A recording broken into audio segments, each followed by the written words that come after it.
Welcome to the District 91 Hybrid Pioneer Series. Today, we have a new guest. Grace Nathan joined us. Grace has been a member of Central London Toastmasters since March 2020. March 2020? Does it ring a bell? She joined Toastmasters on Zoom, which was fantastic as it was a challenge to attend in-person meetings.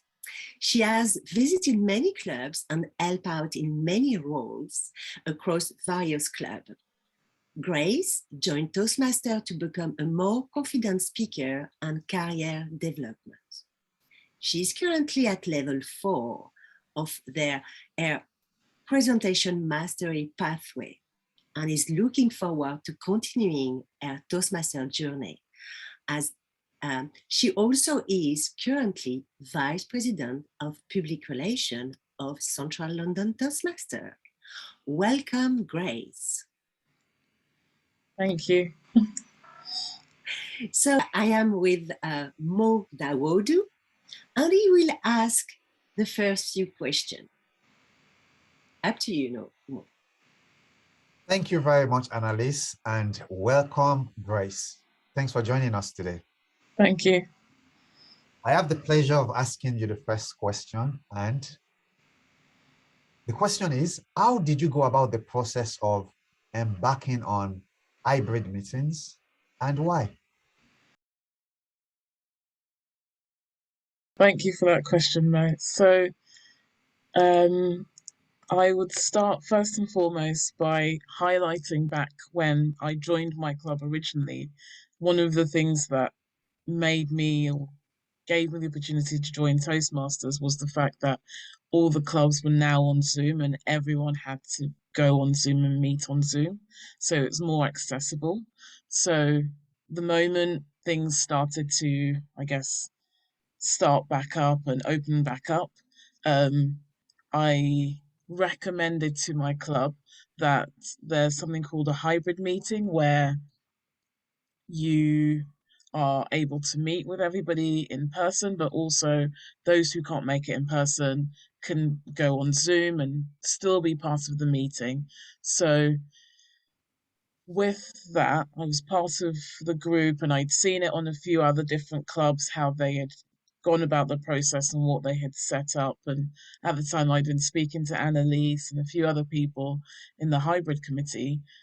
So I passed and shared that information onto my club and actually met with Annelise to bring that together and get the other key people in my club, namely our Sergeant at Arms and Vice President of Education, on the key things that we needed to do in order to run a hybrid.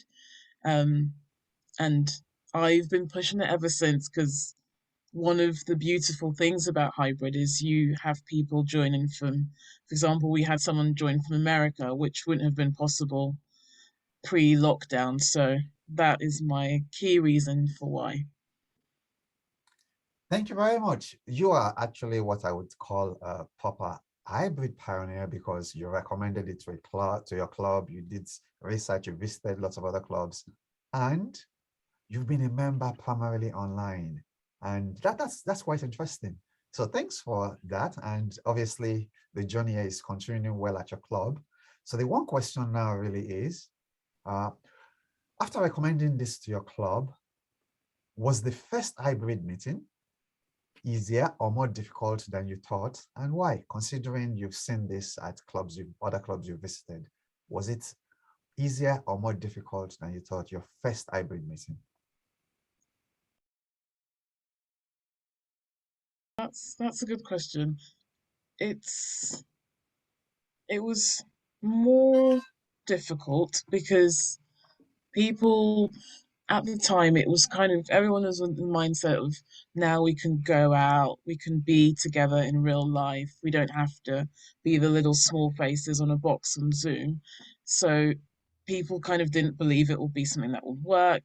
Who's going to join hybrid when you can now be in person? So there was a lot of pushback against having the hybrid, but fortunately, because it is quite a big club and we do have people from so many different parts of the country and in so many different situations in life. So we had someone who's been self-isolating right from when lockdown kicked off. So we've got a few different people who've been in a similar situation. So though it was difficult to persuade people, it was also easier because of that we have so many people and there's not, anyone who kind of argued that if we went hybrid or online only, well, maybe not online only, but if we didn't go hybrid, we would lose people. So that argument was instantly pushed away, and actually, they could see the benefit. So even though it was more difficult because of that, it was overcome. It was overcome because of that. And I think, yeah, as lockdown, well, opened and closed as we went along, it became a lot more easier as well to prove why hybrid is the way forward to go. Okay, thank you very much for that. And what you would find is a lot of clubs actually had that same challenge of trying to explain hybrid to people who were not familiar with the concept. That's not something that was not unusual. The good thing about it is your club overcame that challenge. And thanks for your answers. I will now pass over to Annelise for the next set of questions. Thank you, Mo.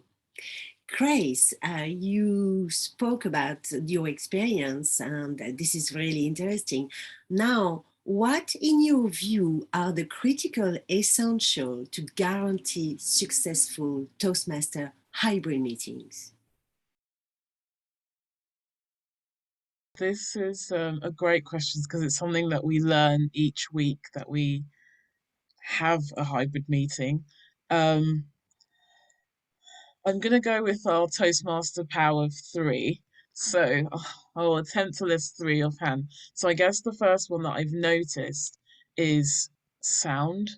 So sound is such a key one. I mean, Toastmasters is about speaking and delivering speeches, and speeches does require body language, but it also requires sound and being able to hear what people are saying clearly and smoothly. And pre-hybrid, when we were on Zoom, you might have cases where people are speaking and then you're not quite sure if you can still hear them, or suddenly is it their internet or is it your internet? So we've had a few of those. So I'd say number one is sound.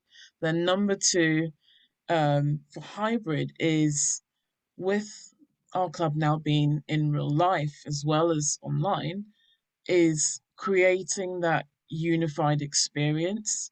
So if you're there in the club, you can see everyone's faces, you can see the guests stand up for the introductions. Whereas if you're online, it's not the same. You can't always see that depending on the equipment used, and it's not always a seamless and smooth process. Then lastly, I would say would be creating the same level of enthusiasm across both. So I think those three are the, the key points creating the hybrid experience. Great. And you are taking care of the sound, if I understood. Yes. Yes. Very yes, essential.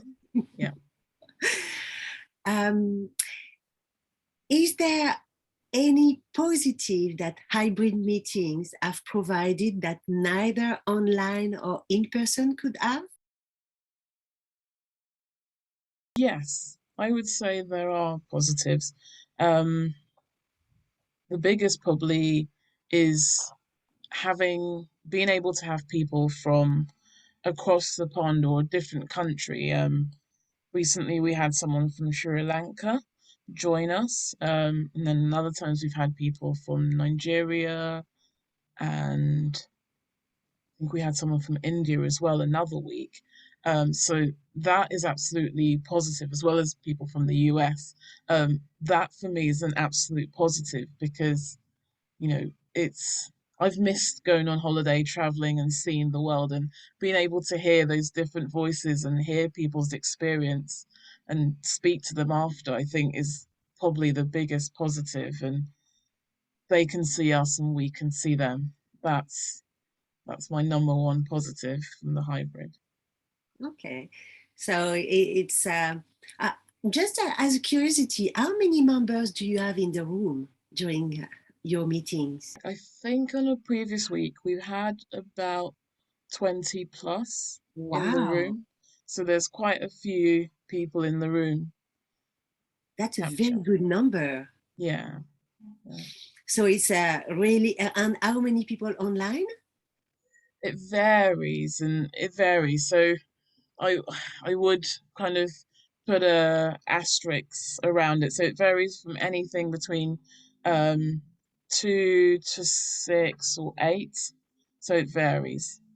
And sometimes, unfortunately, something I might be jumping ahead on a question, but something we need to work on is creating that kind of unified experience where if you're online, you still feel like you're part of the people in the pub. So sometimes we lose a few people because of that broken experience. Yeah, but that's so you are back in the room actually in the pub. We are. That's very good. Great. So I will pass the mic to Mo now for the few questions. Thank you very much, Annelise. This next question is one that you've touched on, and I'm going to ask the question, and then I'm probably going to have to adapt it to go in a slightly different direction. Because the question is, what is your best hybrid meeting experience? I know you've talked about international members, you've talked about energy in the room between the people online and the people in face-to-face. So the question is, thinking about all the meetings that you've had, which one would you say has been the most memorable? And is it because of maybe a guest from Sri Lanka, Nigeria, or the US? Which is there a memorable moment you can share with us that paints a bit more of a picture as to what has been your best hybrid meeting experience? That's a hard one to answer for a variety of reasons. So I think the one reason that sticks into my mind as to why it's hard to answer is each meeting I attend, there's a pub that I prefer, to be honest, out of the pubs we normally go to, and it's normally our main one, but occasionally we have to switch and go to another one. But it's hard to answer that question because anytime I come to the meeting, I'm either sat behind and I'm listening out to see whether the people on the screen have the same look of excitement and enthusiasm on their face as the people in the pub and the guests and members. And so we recently celebrated our 5th anniversary. I would say that was quite exciting in terms of experience. And I want to say that was an exciting hybrid experience, but one of the things we notice, because sometimes depending on who sets it up, we have a microphone, and I definitely am someone who needs a microphone. And there's a few other people in the club who could benefit from either standing near the computer or the sound absorption, I guess, device, who don't always. So I could see that the sound wasn't great. So I want to say that meeting, but I don't think the hybrid experience really transpired across as well as it could have done for those online as well as it did in real life. So it's a hard one to answer, but I'll put that one for now. Okay, the best way to actually, for me to take that is that a perfectly imperfect meeting. It was your 5th anniversary, and as pioneers, we're pushing the boundaries. I suspect that sometimes when things don't go as well as we expect, we take a lot of learning from that, and then we can improve. So I think it probably makes your 5th anniversary a more memorable experience as a hybrid meeting. And in a way, you've touched on sound. One of the next question really is, how did your club select the equipment and decide on the setup? in view of the fact that I see that you take a particular interest, you take a backward step, and you try to make sure that the people in the meeting live and the people online are having a similar experience, and there's energy in the room. How did your club go about selecting the equipment and decide on the setup? But I'm going to be realistic and honest with this. Some of the equipment we selected and chose were chosen by individual members. Others of them I shared, what other clubs were using, what other clubs found to be a better equipment. Um, However, most of it was chosen by individual members. One thing that we did do kind of together as a committee is we noticed, for example, that we needed to add to our collection of equipment a Bluetooth speaker. So rather than just depending on someone's laptop, which, yeah, discovered very painfully that the highest volume on the laptop is not as loud as you need it to be for the people at the back of the room.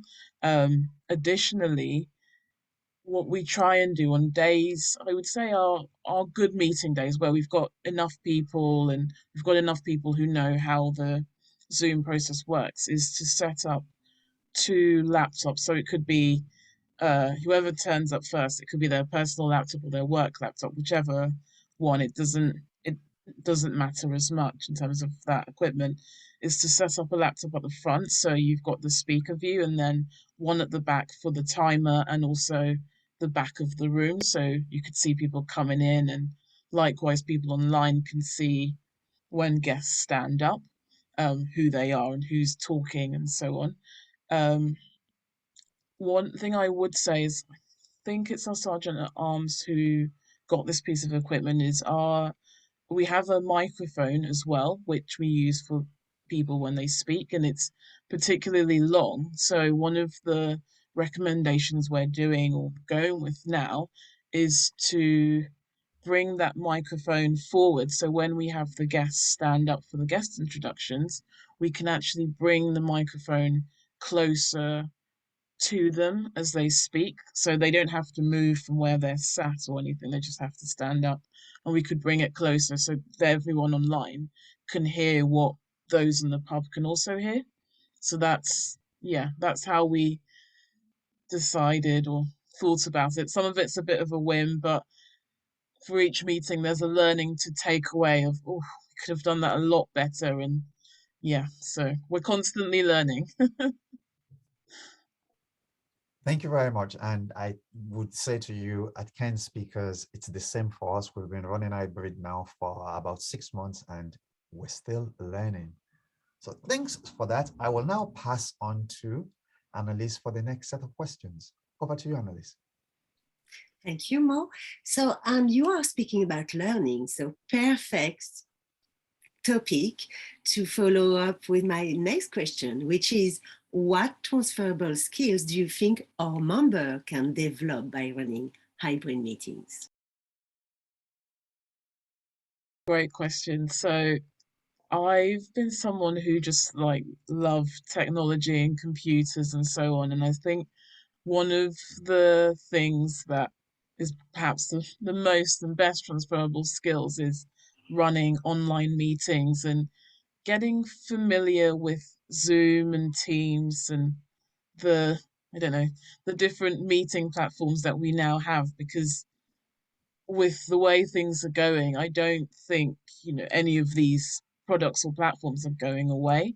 So just knowing how they run, knowing how to perhaps create breakout rooms, or even knowing how to share your screen, something so simple. I think those are things and transferable skills that members can learn and take on from running hybrid meetings, as well as um, so being mindful of different people. So, in the sense of being more inclusive. So, with hybrid meetings, one of the things I saw right from the beginning is when I was working from home during lockdown, is I sat close to my brother who works with people who are deaf. So he also ran meetings online, but his meetings, for well, obvious reasons, were silent because he was using a lot of hand gestures, so needed to be able to see the screen and also make sure that the area where he was in was clear, the internet was working, and so on. So that is another learning, I guess, that I've taken on board. And I think it works across both, because there were times when he'd ask me, oh, how do I do this on Zoom or on Meets? And I'd advise him. So yeah, so many transferable skills. And I think just being able to feel comfortable on these platforms is the main one. Absolutely. Like public speaking, practicing regularly Yeah. makes us more proficient. Yes. Great. Um, you mentioned that you have a role looking for the sound, for example. Mm. And are there extra demands that are put on the committee or the in-person attendees? Extra demands in a positive way. So when I attend in person, and anyone who attends in person versus people online, um, we often have maybe sometimes guests who attend online and say, I can't hear properly. Please, can you stand closer to the mic? So, in terms of the committee members, there's more pressure on us to make sure that that works well. And we've set that up. And in fact, and I've never helped out with this, but or people always find that they have to turn up slightly earlier so they could get the projector set up, connected to the laptop, get the sound going, and all of that. Depending on how experienced you are at it, it does take at least 5 to 10 minutes and sometimes even 15. And then occasionally, just for fun, for the heck of it, the internet isn't working as well, or the password's been changed, and so on. So there's always all of that. So yeah, I'd say, yeah, in a positive light, and also maybe, yeah, being realistic, there is the extra demands that you have to turn up earlier to make sure that process works. Mm. Yeah, so flexibility again, but this is also a skills we learn at Toastmaster, and be listening skill for the sign of quality of Yes. the experience. Yeah, very good. So Mo, do you have other question for Grace? What do you see as the challenges going forward, Grace? Based on the journey your club has traveled so far with the hybrid and where you are now along the journey, what do you see as the challenges going forward? I think that one of the biggest challenges would be making sure that there's more than one person who is comfortable at setting up the meeting to be a hybrid one.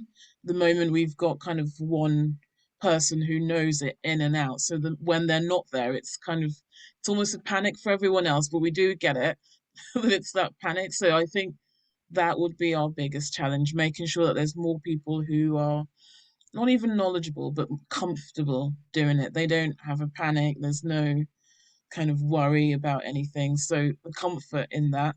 Um, Other challenges, I think, will be maintaining it, because one of the things that's kind of noticeable in anything, if it's difficult to do, you either have people put in the effort, and if it still continues to be difficult, then they kind of slowly give up or not do as much. So that it will be the challenge of making people see it's worthwhile. That's what I imagine could be a challenge, and also attracting more visitors, because the other thing is, if a visitor attends and noted that, oh, on that day the sound was quite poor, they might be less likely to come back and try again, which is disappointing, but I think those are the main challenges. Okay, thank you for that. And it's always nice for the last question, to have a optimistic and positive outlook.